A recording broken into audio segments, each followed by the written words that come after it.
सारे मरे पड़े।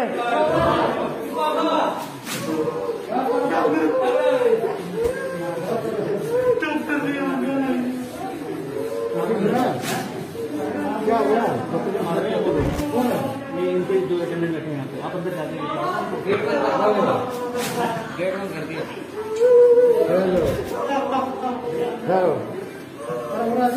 बाहर चलो जी, बस बस देखो माँ इधर इधर डेड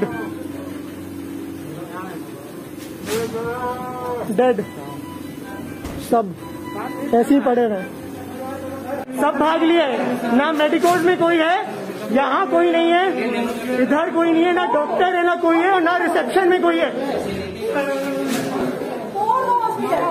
और ना कोई गार्ड है यहाँ पर। सर आपके होते हुए डॉक्टर लोग कैसे भाग सकते हैं? सारे पेशेंट को अंदर डेथ छोड़ के हम नहीं बांध सकते डॉक्टर को, हम जानते हैं डॉक्टर ही हो।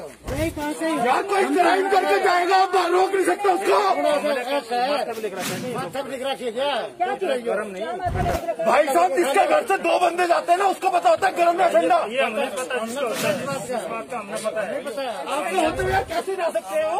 हम किसी को बांध सकते हैं क्या?